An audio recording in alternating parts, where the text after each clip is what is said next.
Shalom, welcome to Rob on the Rock. I'm Rob Van Hoff, and here we are, day 6 of March through Mishlei. We're looking at Proverbs 6:16 through 18.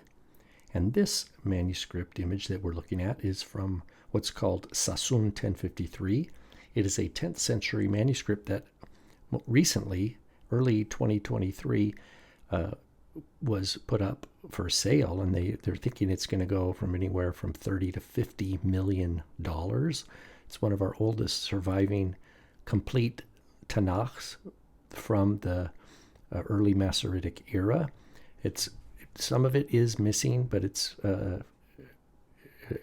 mostly intact. And what we're looking at here is this passage from Proverbs. Its calligraphy is not as nice as the Aleppo Codex, but I thought it would be good to look at this. So here we go. We're going to look starting up here in the upper left. If you have an English Bible to follow along, that's always good. It says shesh. This is the word 6. Shesh. Hena. Now Hena is they. 6 are they. Shesh Hena. And then over here it says Vasheva. And Vasheva means and 7. So what we see, Shesh Hena, Sane Adonai. There 6 they are. Adonai hates. So we would translate this in more smoothly. There are 6 things which Adonai hates. There are 6 things which the Lord hates. Sane is our participle. He hates. And Adonai, the tetragrammaton here. So, Shesh Hena, Sane Adonai. Vasheva, To'avat Nafsho. And 7, an abomination in his soul, or an abomination according to his nephesh, or an abomination of his soul. It doesn't mean that the Lord himself is an abomination, or his soul is. It means according to his soul, that are absolutely opposite of his value system. Now, for those who know Hebrew, you notice I said to'avat, even though there's what looks to be like a cholam vav here. Well, I'm reading it according to the reading tradition, which is just to'avat, abomination. Shesh Hena Sanei Adonai, Vasheva To'avat Nafsho. And then we have the list of things. Einayim Ramot, the first thing. Einayim Ramot. Einayim, or it's a dual for eyes. Ayin is eye. Einayim is eyes, 2 eyes. In Hebrew, we have something called a dual. So we have a singular, we have a plural, but we have a dual. Einayim means 2 eyes. Einayim Ramot, lofty eyes, eyes on high, something like that, eyes on high. The idea is it's someone who's not able to see what's right in front of them. They're not able to look you in the eye. Their eyes are averted. Einayim Ramot. It doesn't mean somebody who has a vision, or like, someone who is thinking big picture. That's not what's talking about here. Einayim Ramot has to do with someone who's being deceptive, and their eyes are not able to look you square when they're talking to you. So Einayim Ramot, and then that's the first one. Einayim Ramot, Leshon Shaker. Leshon Shaker, a false tongue.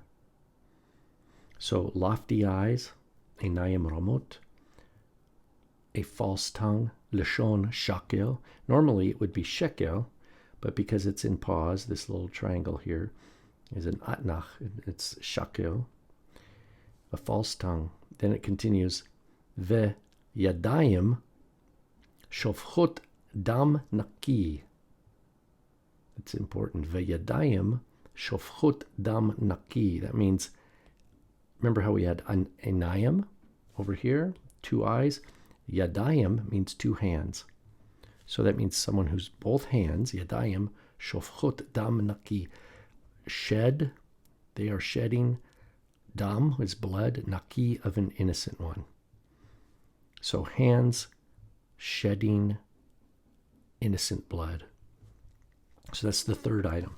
So remember, we have shesh hena, 6 things there are, vesheva, and even 7. The first one being enayim ramot. The second one being leshon shaker. The third being yadayim shofchot dam naki. So there's 1, 2, 3. Now our fourth is right here. Lev choresh machshavot aven.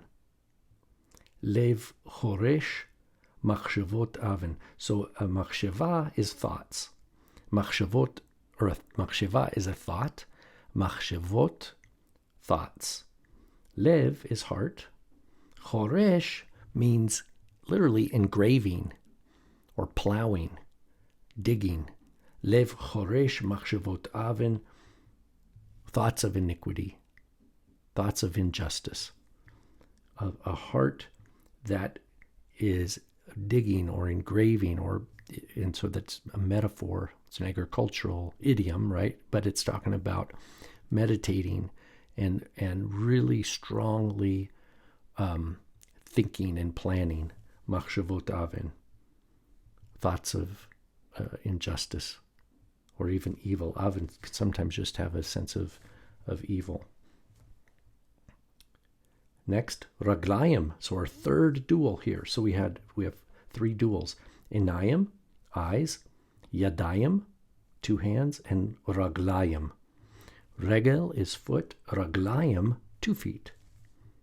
And what does it say here? It says raglayim memaharot larutz lara'a. Raglayim memaharot. So memaharot means are speedy. Feet speedy, larutz, to run. Larutz is the verb to run. Lara'a, towards evil.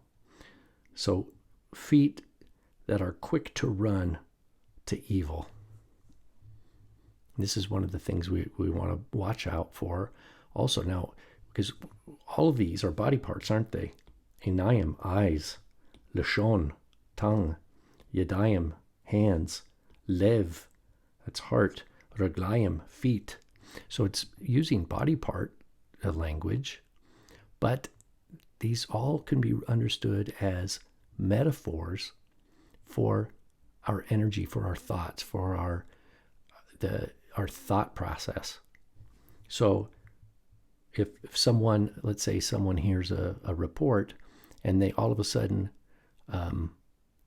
make up a really bad story about it, that even though they didn't literally run, I think that would also be an example of raglayim maharot larutz lara'a, feet quick to run to evil. So to have chokhmah, wisdom, according to the Bible, means we are slow to speak and quick to hear. But here is larutz lara'a, is to running to an evil conclusion, which ultimately is going to be defending the wicked rather than the innocent. So let's continue here also then with our 6:19. Yafiach kezavim ed shaker. So you notice we had shaker up here and we have shaker here. And it means false. And ed shaker is a false witness. That's one of the commandments is, you shall not bear false witness. And ed is a witness. That means you're giving a testimony, a verbal testimony as to something you yourself observed. You saw firsthand. You're giving a firsthand account. So an ed shaker means somebody who is giving the appearance. They're telling people that they have a firsthand account, but the account they're giving is false. That's an ed shaker. And what yafiach kezavim means, that false witness is breathing. Yafiach kezavim, lies. Kezavim is lies. Yafiach is a verb. He will breathe. He will breathe. The ed shaker will breathe lies. And that's an abomination. And then finally, the seventh, Meshaleach medanim ben achim, which means literally Meshaleach is sending out medanim, discord or strife. Medanim, sending out discord or strife, ben achim, among brothers, between brothers. So that's someone who is deliberately causing strife with their words by sending out messages which have lies and half-truths and false conclusions and gossip, all these kinds of things. That's Meshaleach medanim ben achim. So if we go back through this here, Proverbs 6, 16 through 19, we see Shesh hena sanei Adonai, 6 things Adonai hates. V'sheva to'avad nafsho, 7, an abomination to his nefesh, to his soul. So the picture of God himself has emotional response. Like this abomination, this hatred is real, is very real to God. And Enayim, Ramot is the first one. Lofty eyes. Lishon shaker, a deceitful tongue or a tongue of lies, a false tongue. Yadayim shofchot dam naki, that's our third one. Hands which are shedding innocent blood. So that doesn't even have to be murder. That could just be, again, this could be speech. Lev choresh, where it says Lev choresh machshavot aven, so a heart which plows thoughts of injustice. That's our fourth. Our fifth is raglayim memahalot larutz lara'a. This is feet, swift to run or quick to run to evil. That's, someone who gets a little bit of info and they come to an evil conclusion. What's our sixth? That's fifth. Our sixth is Yafia Kazavim Ed Shaker. So the difference here, Ed Shaker is put at the end. That's our subject. A false witness who breathes lies. That's 6. So there's our shesh. And then Vesheva, 7. Meshaleach Midanim benachim. One who sends midanim, strifes, among brothers. So here we have Proverbs 6 for our march through Mishlei. Proverbs 6, 16 through 19. And we've been looking at an image here of the manuscript called Sassoon 1053, which is a 10th century Tanakh or codex written by Hebrew scribes influenced by the Tiberian tradition. Shalom.